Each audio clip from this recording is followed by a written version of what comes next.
Biasa kan kalau kawan-kawan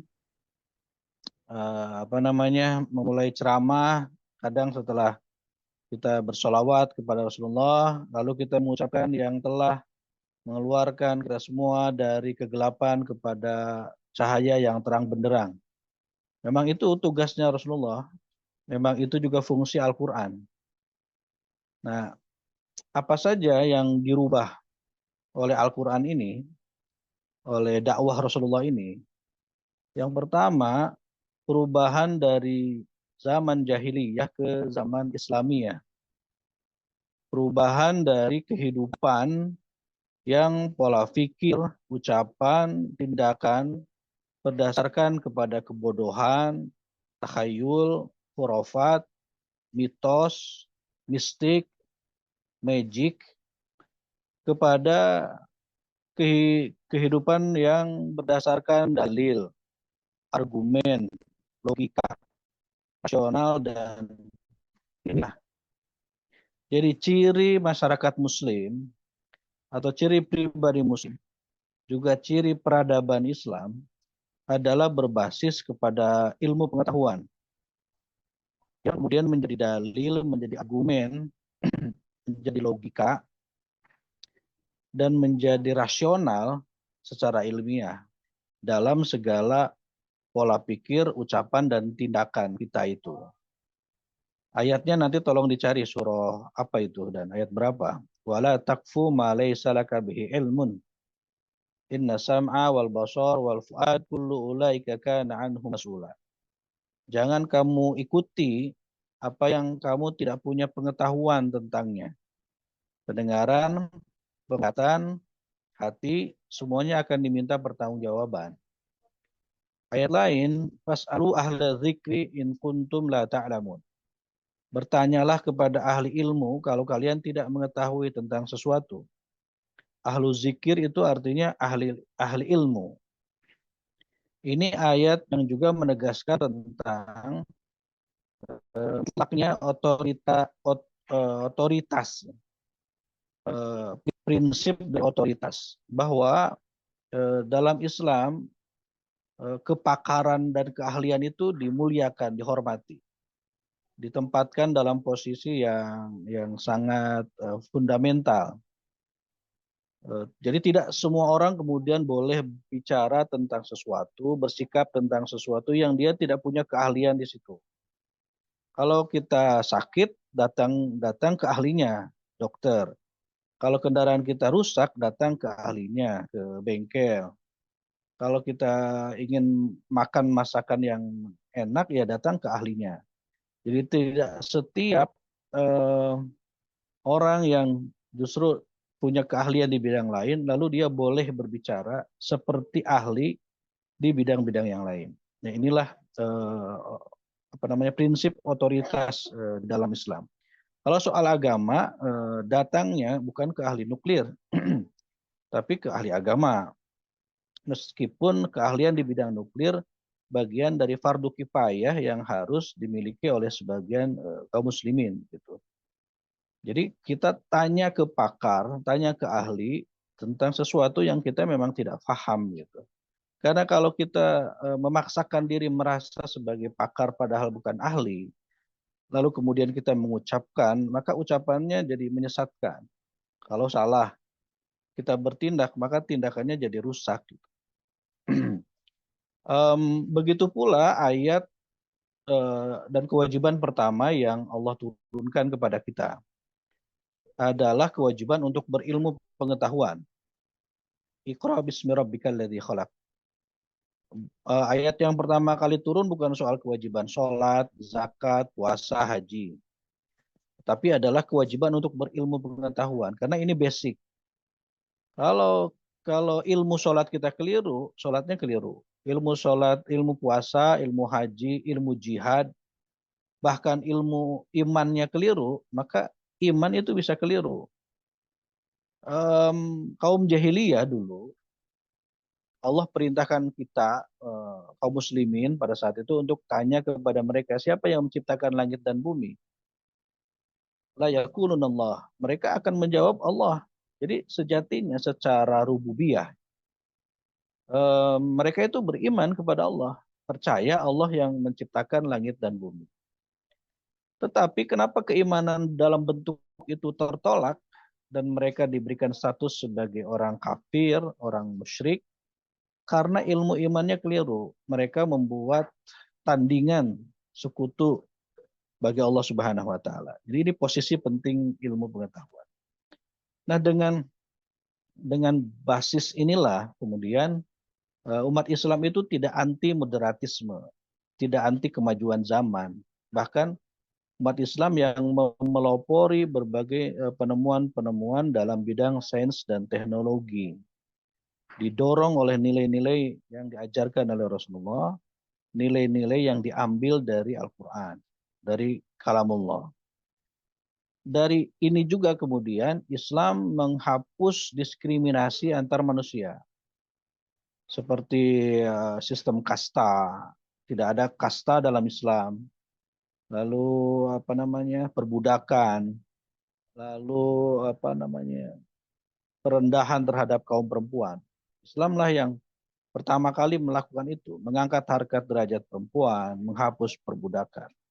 Nah, dengan semangat ini kemudian kaum muslimin menyebarkan cahaya Islam itu untuk mengusir kegelapan di berbagai belahan dunia yang berbasis kepada ilmu pengetahuan, supremasinya. Sehingga muncullah kota-kota metropolitan yang menjadi mercusuar peradaban dunia. Isfahan, Basra, Kufah, dan lain-lain sebagainya gitu. Yang kedua, Al-Quran dan Rasulullah merubah kita, merubah peradaban dari berwawasan lokal ke berwawasan global. Tadi dari zaman jahiliyah ke zaman Islamiyah. Catatan yang pertama tadi, jadi kalau ada sekarang umat Islam yang masih percaya kepada tahayul, kepada khurafat, terhadap dongeng-dongeng, lain sebagainya, itu seolah masih di posisi berada di zaman jahiliyah. Karena semestinya umat Islam itu basisnya adalah hal-hal yang ilmiah, hal-hal yang berdasar kepada ilmu pengetahuan, baik ilmu-ilmu syariah maupun ilmu-ilmu alamiah. Makanya kan kita diperintahkan bukan hanya ikra Qur'aniyah, tetapi juga harus ikra kauniyah. Harus seimbang karena kedua-duanya matching gitu. Kedua-duanya dari Allah Subhanahu wa taala. Yang kedua ini dari berwawasan lokal ke berwawasan global. Rasulullah pernah bersabda, "Wa'ti itu khamsan lam yu'tahunna ahadun qabli." Aku diberikan 5 kelebihan yang tidak diberikan kepada nabi sebelumku. Salah satu di antaranya adalah kana nabiyyu yub'atsu ila qaumihi khassatan wa bu'istu ila nasi ammatan. Para nabi sebelumku diutus untuk kaumnya saja. Sementara aku diutus untuk seluruh manusia. Jadi di akhir zaman yang kemudian terglobalisasi, itu hadis ini sudah mengisyaratkan bahwa akan terjadi globalisasi dunia gitu. Maka yang ciri globalisasi itu adalah semuanya tersentralisasi, terpusatkan. Cukup satu nabi saja di akhir zaman yang tersentral kepada pribadi Rasulullah SAW. Tapi rahmatnya untuk seluruh alam itu. Wa ma arsalnaka illa rahmatan lil alamin.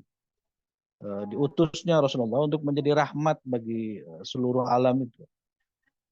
Jadi semangat globalisme ini sudah didorong oleh Islam sejak 1400 tahun yang lampau.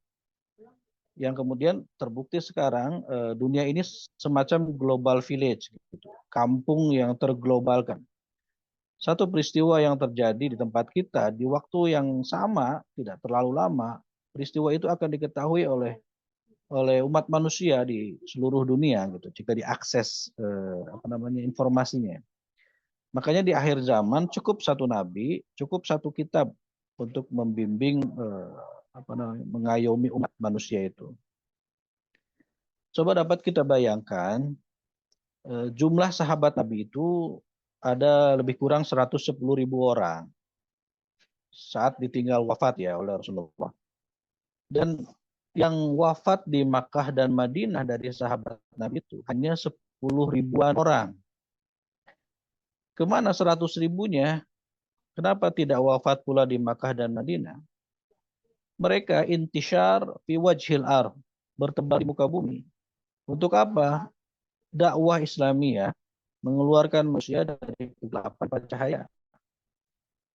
Emangnya dari mana Eropa Barat bisa mendapatkan renaissance-nya, sainsnya, setelah mereka mengalami dark age di abad-abad pertengahan itu, yang penuh ketahayulan, khurafat mistik, mitos, magic, kepada penemuan-penemuan luar biasa gitu, dan kemajuan peradaban Eropa, kalau tidak masuk Islam ke daratan Eropa melalui Andalusia. Dari mana Eropa itu bisa mencapai dan bertemu dengan intelektual nenek moyangnya Yunani kalau tidak melalui perantaraan para ilmuwan Muslim, Ibnu Rushd, Al-Farabi, Ibnu Sina, Al-Khawarizmi dan lain-lain. Itu cahaya Islam sampai kepada mereka. Maka Barat itu sangat besar itu kepada peradaban Muslim itu. Coba kawan-kawan perhatikan film-film Barat yang settingannya abad pertengahan. Gitu. Ya film-film yang berkaitan dengan horor, masyarakat kuat, film-film yang berkaitan dengan ketahayulan, dongeng-dongeng. Perhatikan film-film Barat yang ambil setting abad pertengahan itu. Itulah yang dialami oleh mereka sebelum datangnya Islam ke daratan Eropa. Semacam manusia hero gitu yang kalau kita sekarang semacam Ratu Adil gitu dan lain sebagainya. Itu Batman, Superman, Spider-Man itu. Dan saat ini umat Islam gandrung kepada film itu semacam itu. Yang paling disukai tinggi film-film Indonesia kan film-film horor. Itu itu sulit. Bagaimana kita bisa kaum muslimin kalau mentalitasnya masih mentalitas abad pertengahan Eropa gitu. Yang disukainya film-film horor, film-film yang dongeng-dongeng gitu, mitos-mitos dan mistik-mistik itu. Jadi para sahabat Nabi itu menunaikan kewajiban di surah Ali Imran 110. Kuntum khaira ummah ukhrijat linnas. Kalian ini statusnya adalah umat terbaik yang dikeluarkan bagi manusia. Jadi idealitas kita sebenarnya ini terbaik. Kita yakin betul kita ini umat terbaik karena kita beriman gitu. Kita muslim. Tapi kan realitasnya tidak demikian sekarang ini. Artinya idealis itu tidak giveaway gitu, tidak dikasih gitu saja, tapi harus ada ikhtiar mencapai idealitas itu. Karena realitas itu pernah kita rasakan dalam peradaban Islam sebelumnya. Sekarang kita tidak, Islam berada di pojok panggung peradaban dunia, bukan sebagai pemimpin, tapi sebagai mediocre. Kita pengikut saat ini. Nasib kita ditentukan oleh peradaban bangsa lain, peradaban umat agama lain. Yang terakhir, perubahan total peta politik dunia. Kita tahu bahwa pada masa itu, peradaban dunia dikuasai oleh dua imperium besar. Kekaisaran Romawi di barat yang Nasrani, dan kekaisaran Persia di timur yang Majusi. Jadi kedua kekaisaran ini seolah-olah berbagi dunia untuk mereka kuasai. Hanya bila tidak salah, ada satu wilayah yang tidak dikuasai oleh keduanya. Tapi bukan karena kuat, bukan karena hebat. Justru karena lemah, karena bodoh, karena tertinggal, karena suka berperang, karena jahil. Yaitu Jazirah Arab. Jadi keduanya nggak ada minat untuk menjajah Jazirah Arab ini, menguasai Jazirah Arab. Ya, karena tidak ada yang bisa dimanfaatkan, tidak ada yang bisa diambil. Minyak juga belum tahu di bawah tanahnya ada minyak. Gitu. Jadi, tapi kemudian masyarakat yang bodoh, yang lemah, yang akhir ini, Allah angkat derajatnya secara luar biasa. Dengan cara apa? Allah utus Rasul di tengah-tengah mereka, Allah turunkan Al-Quran kepada mereka. Maka setelah itu kurang dari 50 tahun, Romawi dan Persia ini berhasil ditundukkan oleh kaum muslimin. Sementara Romawi dan Persia itu membutuhkan waktu 800-an tahun untuk membangun kejayaan kekaisarannya. Tapi di zaman Khalifah Umar bin Khattab, Romawi dan Persia berhasil ditundukkan. Oleh spirit apa ini? Karena kalau melihat perbandingan jumlah tentara, seperti kita baca dalam Sirah Nabawiyah, kalau perbandingan alutsista, persenjataan, jauh sekali kaum muslimin dibanding Romawi dan Persia. Tapi ada spirit yang tidak dimiliki oleh Romawi dan Persia apa? Spirit keimanan, spirit mengambil nilai dari Al-Quran, spirit untuk beruswah gitu dalam berbagai hal kepada Rasulullah. Itu yang tidak dimiliki oleh orang-orang kafir. Nah, setelah itu kemudian umat Islam menguasai peradaban dunia 700 tahun sampai 1000 tahunan lah. Terakhir kalau dalam bentuk pemerintahan politik ya sampai jatuhnya Ottoman 1904 ya. Setelah itu kita dalam posisi pesakitan. Turki disebut oleh Eropa, negara-negara Barat sebagai the sick man on Europe, orang sakit di Eropa. Turki itu dulu kejatuhannya Sultan Mahmud kedua, Sultan Hamid kedua. Nah, kenapa itu terjadi? Karena kita kehilangan modal yang utama yang dulu menjadi basis dari kegemilangan peradaban Islam. Apa itu? Menjalankan Islam dengan benar sesuai petunjuk Rasulullah dan pedoman dari Al-Quran. Jadi kita melaksanakan sunnah-sunnah itu kan bukan hanya sunnah sholatnya, zakatnya, bukan hanya ibadah-ibadah ritualnya gitu. Tapi kita beruswah kepada Rasulullah, bagaimana beliau politik, bagaimana beliau ekonomi, berbudaya, bagaimana beliau mendorong perempuan dan teknologi, bagaimana sunnah pendidikan beliau. Itu yang semestinya kita teladani, yang kemudian kita sesuaikan dengan kebutuhan dan tren zaman kita. Tapi spiritnya tidak boleh lepas dari ajaran Rasulullah dan nilai-nilai Al-Quran. Nah, jadi saya kira kuncinya kita kembali kepada kejayaan peradaban kita akan berubah menjadi lebih baik kalau kita bisa kembali kepada nilai-nilai dasar kita. Sebagai seorang fundamentalis dalam arti ya, fundamentalis itu karena mengakar kepada akar kita sendiri.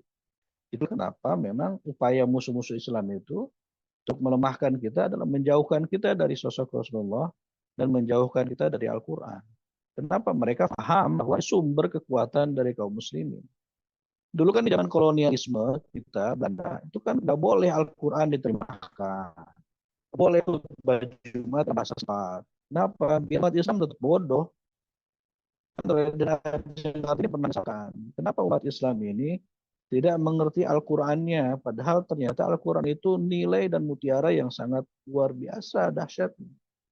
Itu rada ini mengatakan seperti itu dalam bukunya itu, Habis Gelap Terbitlah Terang. Jadi saya kira itulah materi sederhana pagi ini, bagaimana agar puasa kita dengan berbagai hal di dalamnya, termasuk Al-Quran dan Rasulullah SAW diutus. Itu merubah kita bukan hanya secara personal, tapi jauh lebih kosmopolit ya, jauh lebih universal, bahwa nilai-nilai ini harus merubah peradaban kita. Memang tetap perubahan diawali dari individu-individunya.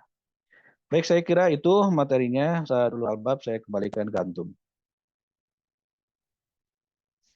Baik, Ustadz, terima kasih banyak atas penyampaian tausiahnya, luar biasa ya. Artinya kaitan dengan bagaimana puasa ini adalah sebagai tonggak perubahan total ya. Kita melihat sejarah 1400 lampau pada saat Nabi berjuang, berdakwah, bahkan di bulan Ramadan pun juga Nabi diperintahkan untuk berperang. Ya, bagaimana kisah itu kita tidak pernah bisa lupakan pada saat di bulan suci Ramadan, bahwa seorang nabi pun juga dan seluruh umatnya beserta sahabatnya untuk terus berupaya bagaimana syiar Islam ini terus tersebar ke seluruh penjuru dunia.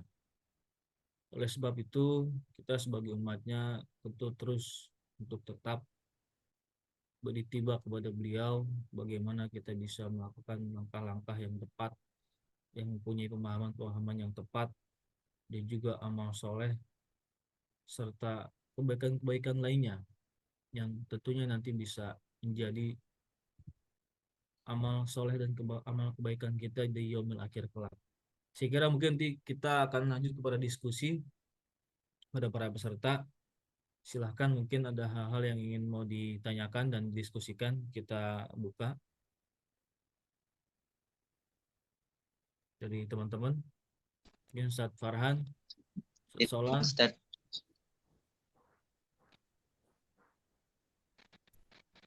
Ya, boleh silakan. izin nah, Silakan. Silakan Ustadz Farhan dulu. suaranya Terus putus ya. putus. Kalau nggak Nanti bisa lewat apartemen itu. chat aja deh. Nggak apa-apa, udah mulai ada tuh.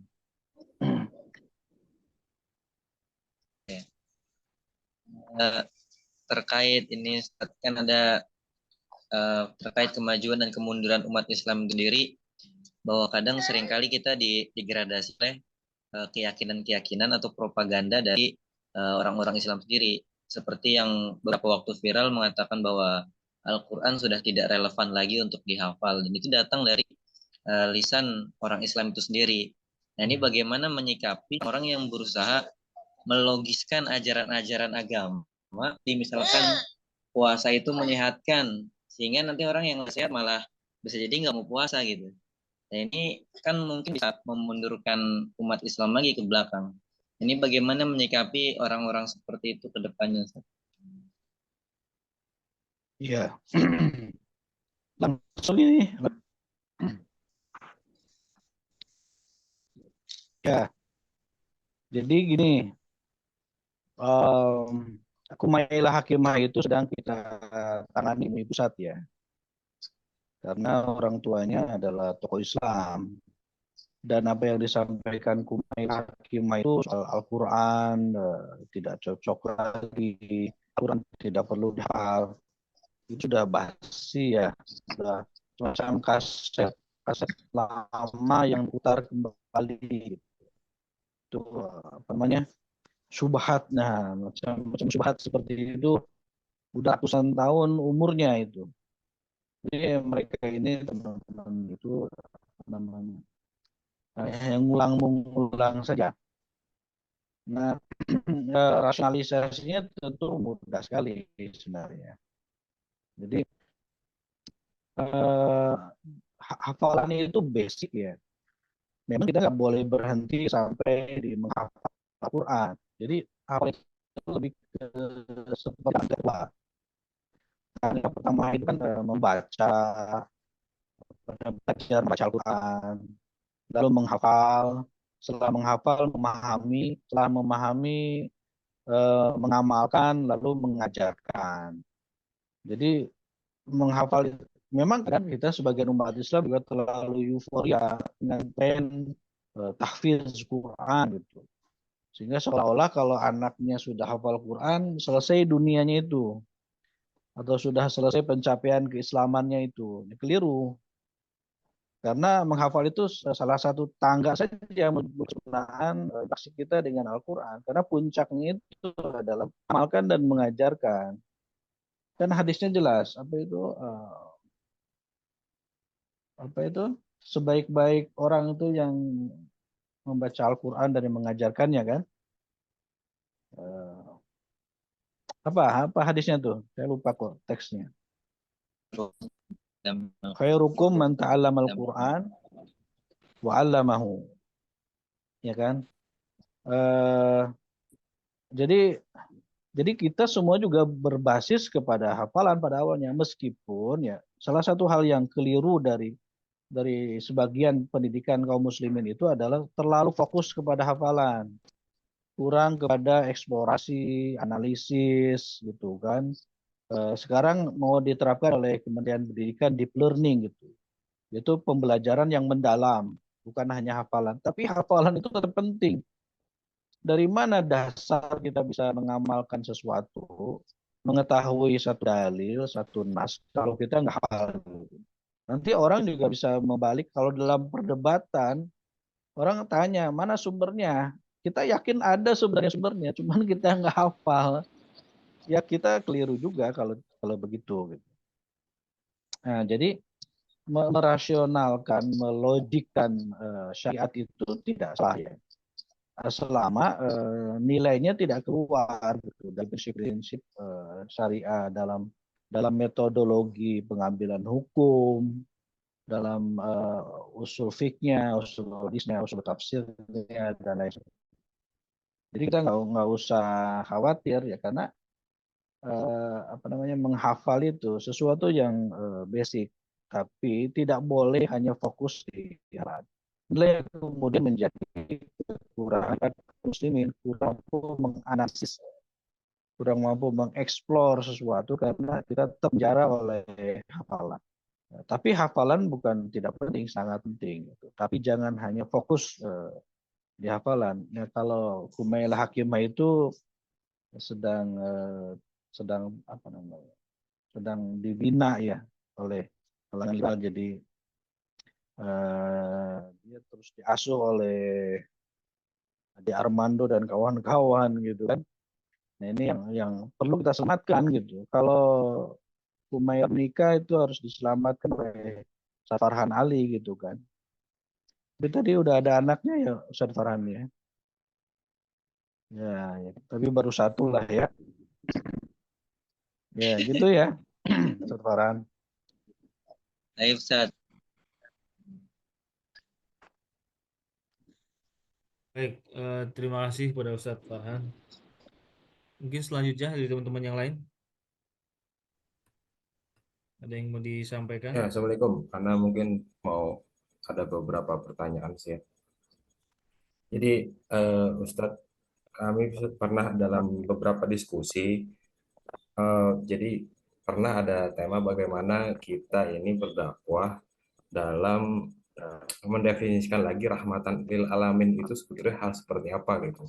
Karena dengan kebanyaknya apa nahi munkar yang hanya sampai nahinya saja, nahi munkar amal ma'rufnya saja, nahi munkarnya sedikit, sehingga rahmatan lil alamin itu selalu menjadi batasan. Islam itu sebetulnya harus lembut, harus begini loh Rasulullah tuh, padahal kan sebetulnya dalam perjuangan-perjuangan yang lain pun ada beberapa hal yang memang harus strict gitu.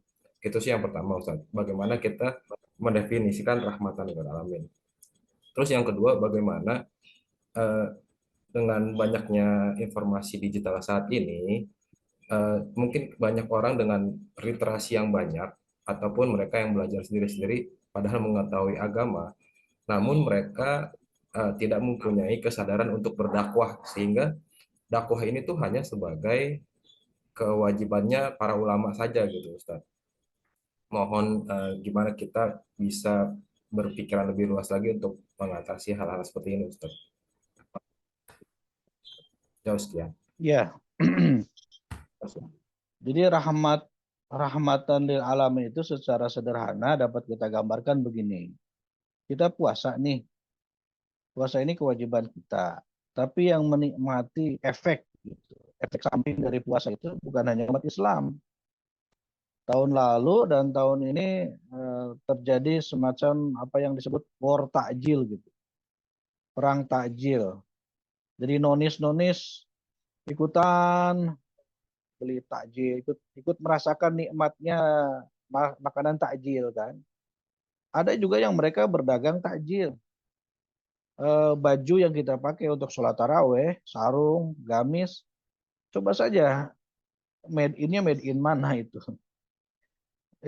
Karpet, masjidnya, bahan bangunannya.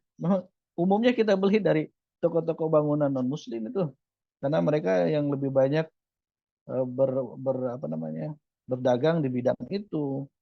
Itu sederhananya begitu. Peci kita jangan dikira benar buatan orang Islam juga, bisa jadi buatan non muslim ini pabriknya yang kita pakai itu. Terus apa kita salah menggunakan? Ya tidak. Ini soal muamalah dalam bersoal.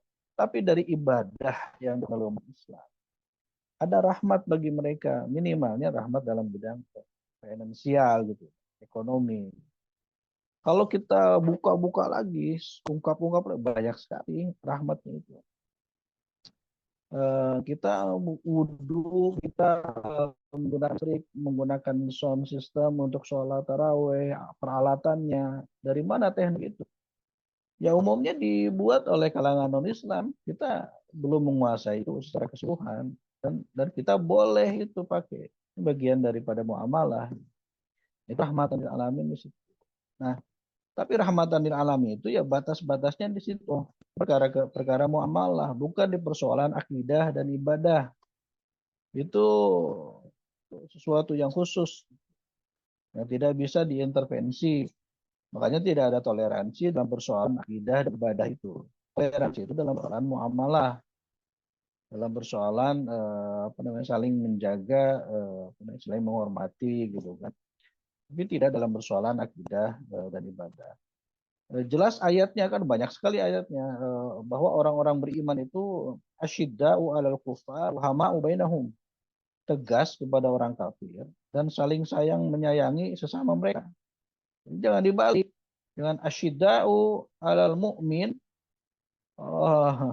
terus rahama'u bainal kufur, apa namanya, keras tegas kepada sesama orang beriman tapi lemah lembut kepada orang kafir. Ya itu apa namanya, menurut Al-Quran. Al-Quran nggak bicara begitu. Al-Quran itu bicara karakter orang beriman itu tegas kepada orang kafir dan santai kepada orang beriman. Nah, ini memang salah satu PR kita kaum muslimin. Al-PKU nih Ustaz, ini bicara rahmatan lil alamin itu adalah bagaimana mempersatukan umat, bukan saling menjegal di antara kelompok umat, saling merendahkan. Itu ada hadisnya. Ada hadisnya bahwa Rasulullah bersabda, umat Islam ini tidak akan kalah, tidak akan hancur oleh kekeringan yang panjang, oleh musibah, oleh peperangan. Umat Islam ini hanya akan lemah oleh saling menjegalnya satu sama lain di antara mereka. Jadi faktor internal sangat dominan dalam kelemahan kaum muslimin itu. Nggak bisa yang lain maju, organisasi lain maju nggak bisa, kelompok yang lain maju nggak bisa. Ayo saja ribut antar sesama kita, itu problem PR kita itu. Jadi rahmat itu bukan kemudian memperkosa ayat-ayat, hadis-hadis. Ya memang jelas-jelas berbicara tentang tidak ada toleransi dalam persoalan akidah ibadah. Lalu kemudian kita cari tafsirnya, tapi tafsir gitu. Boleh begini akhirnya boleh begitu. Itu tidak tepat ya. Ada sekarang Kementerian Agama kan Pak Menteri Pak Nazaruddin Umar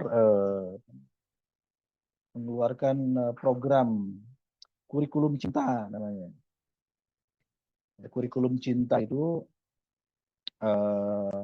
yaitu lagi-lagi mengulang narasi lama bahwa kita harus harus saling menghormati antar pemeluk agama dan lain sebagainya. Gitu. Tapi lagi-lagi targetnya seolah ini kita kaum muslimin ini intoleran gitu. Tidak boleh merasa agamanya paling benar gitu.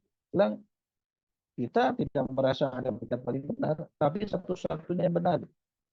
Kalau kita mengatakan bahwa agama lain itu keliru, itu kan akidahnya kan. Kalau kita membenarkan agama lain, batal iman kita. Batal kita. Kita tetap harus menyatakan dan meyakini agama lain itu tidak benar. Dan kita membenci kekufurannya, bukan membenci orangnya. Jadi kalau kita tidak suka kepada kekafirannya. bukan kepada orangnya. Kepada orangnya dalam persoalan muamalah kita harus baik-baik saja. Agama kita mendorong untuk itu. Gitu. Nah ini kembali diulang narasi-narasi lama ini oleh Kementerian Agama sekarang dengan mau menghadirkan kurikulum cinta di sekolah-sekolah.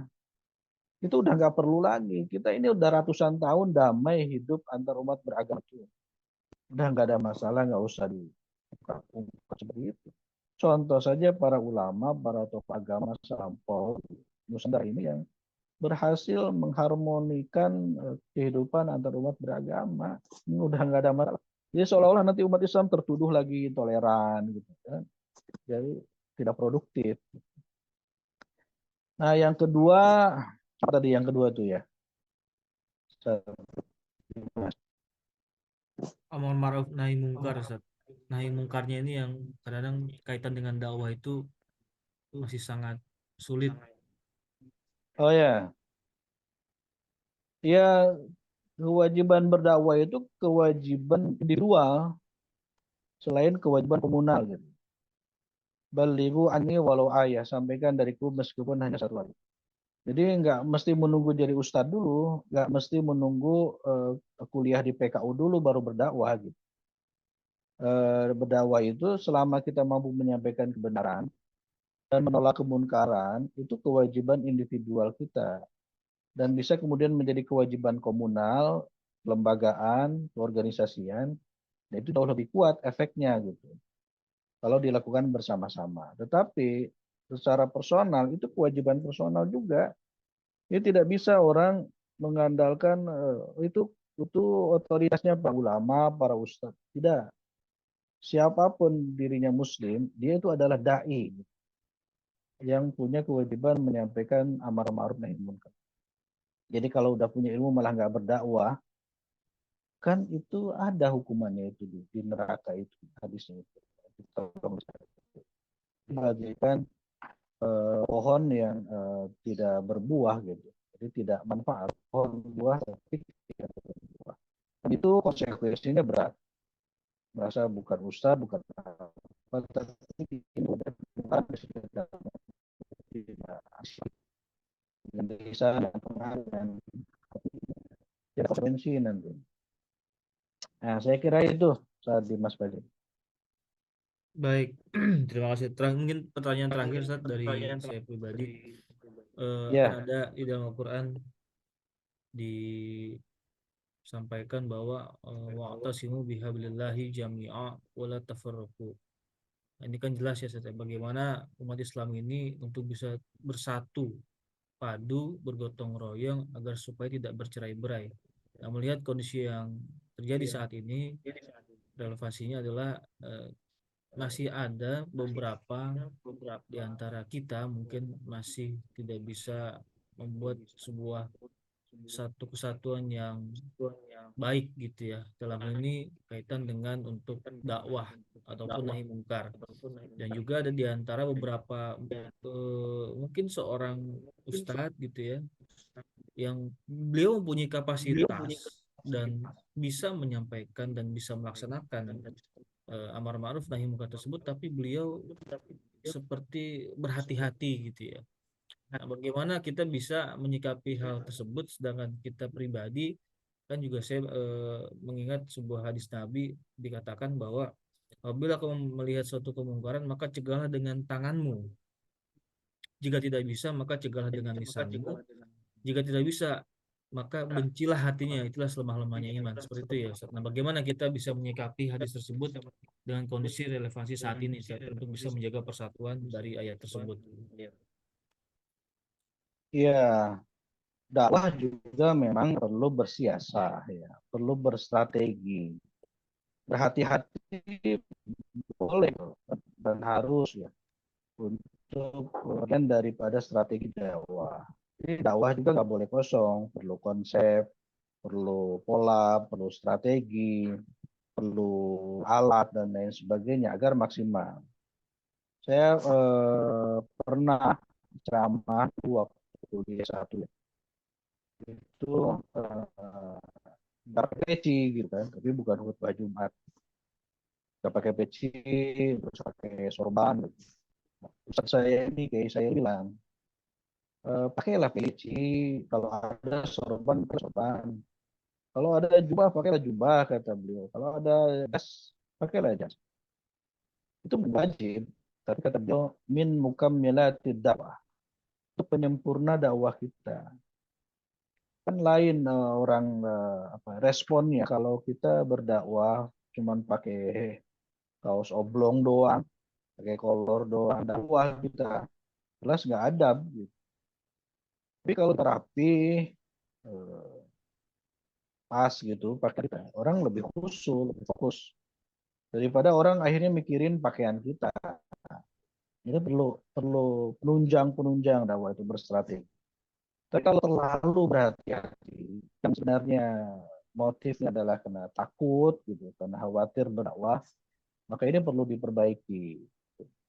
Atau hati-hatinya karena tidak ingin menyinggung kelompok lain, tidak ingin menyinggung golongan yang lain. Ya, pakailah siasa. Banyak cara kita menyampaikan dakwah, tetapi jangan sampai karena kehati-hatian kita. Lalu kemudian kemunkaran itu tidak tertangani, apalagi kalau kemudian motifnya karena takut gitu. Takut nanti konsekuensinya beginilah, begitulah. Nah, itu belum siap berarti menjadi dai. Rasulullah SAW bersiasah pula dalam berdakwah itu. Ada banyak macam metode dakwah Rasulullah. Saya kira mungkin ada mata kuliahnya dulu di PKU. Dan itu bisa kita contoh itu. Jadi kalau beliau berhati-hati bukan berarti beliau takut. Tapi di mana beliau perlu sampaikan kebenaran itu secara tegas, secara keras, dia tetap beliau sampaikan.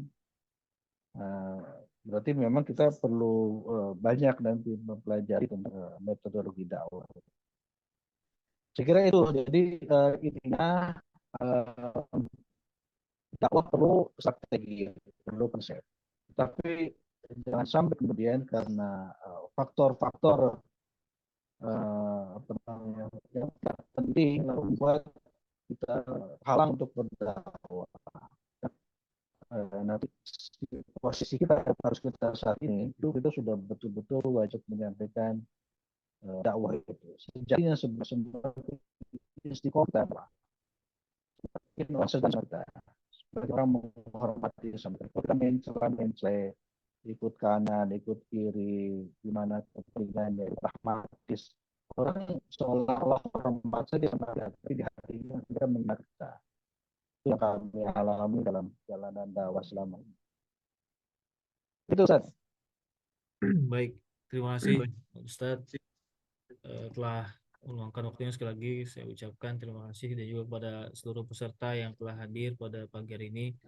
Insya Allah apa yang disampaikan oleh Ustadz Dr. Wildan Hasan bisa memberikan pencerahan bagi kita semua dan tentunya tetap bersemangat dan juga tetap terus menyampaikan hal-hal tentang kebaikan walaupun dengan kondisi globalisasi yang sekarang sangat luar biasa menerpa kita dengan kemajuan teknologi yang sangat signifikan sekali, dan itulah challenge bagi kita seorang pendakwah gitu ya. Dalam hal ini mungkin kita juga mewakili dalam kaderisasi MUI gitu ya. Ini pentingnya kita menjaga sebuah komunitas untuk bisa tergabung dalam kaula muda, khususnya kan Gen Z dan juga Gen Alpha yang sekarang yang kita lihat banyak sekali anak-anak yang sangat luar biasa lah.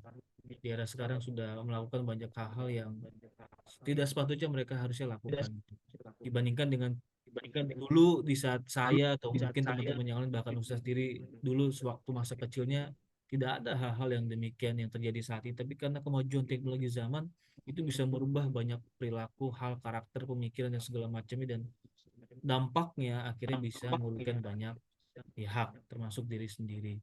Itulah sebabnya kita semua ya perlu terus menjaga ya sesuai dengan Quran Surat Tahrim ayat 6 ya Ustaz ya. Ku anfusikum wa ahlikum naro. Jadi bagaimana kita bisa menjaga diri dan keluarga kita ya dari api neraka. Ya tentunya dimulai dari diri sendiri dan juga keluarga, saudara terdekat lah terutama yang paling utama gitu ya. Insya Allah kita semua bisa menjaga dan istiqomah dalam menjalankan risalah Nabi, karena ini adalah tugas para nabi sebetulnya, tapi tidak semua orang mempunyai apa namanya, keberanian. Nah, keberanian inilah yang tidak semua orang miliki. Insya Allah kita semua bisa mendapatkan kekuatan untuk bisa menjalankannya dan melaksanakannya dengan secara baik dan benar, dan insya Allah ya apa yang kita upayakan tentunya bisa mendapatkan suatu hal yang menjadi sedikit paling tidak untuk bisa memberikan pencerahan kepada saudara-saudara kita yang mungkin belum mendapatkan hidayah. Sebab itu kita penting bisa berada dalam sebuah komunitas yang tepat dan baik untuk bisa merangkul, ya karena dakwah itu merangkul bukan memukul gitu ya. Jadi bagaimana kita bisa menjaga stabilitas baik dengan hubungan sesama manusia, hubungan nasnya. Saya kira itu. Sekali lagi saya ucapkan jazakallah khairan kasih kepada Ustadz Wildan yang telah meluangkan waktunya pada pagi hari ini. Insya Allah mungkin lain waktu kita akan bertemu kembali dan membahas dan mendiskusikan kembali hal-hal yang menjadi urgensi, terutama kaitan dengan bulan puasa Ramadan tahun ini. Insya Allah kita semua diberikan kesehatan, ya, diberikan kemampuan dan kekuatan untuk bisa melaksanakan apa yang menjadi kewajiban kita sebagai seorang umat muslim tentunya dalam menjalankan risalah Nabi. Insya Allah kita bisa bertemu di tahun yang berikutnya di bulan suci Ramadan tentunya. Saya kira itu. Terima kasih sekali Izin banyak. dulu sebelum Ustadz Wildan pergi, Oh kita iya, screen capture dulu. Tadi teman-teman mohon dibuka dulu semuanya oke, baik. videonya. Sebelum kita mengakhiri, kita ada sesi dokumentasi.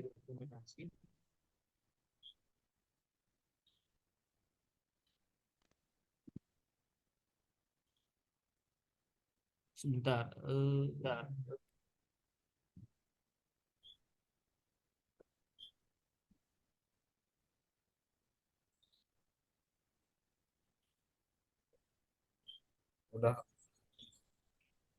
Di saya tidak kedetek ya kamera ini.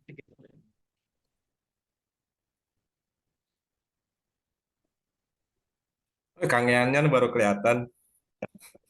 Nempe gugah eta Kang Yanyan.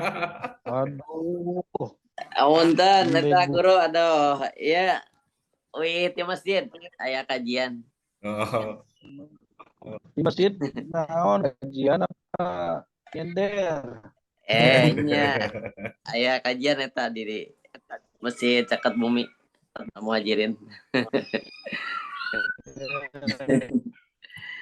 Internet dah darah yudah hadiran ya Nes.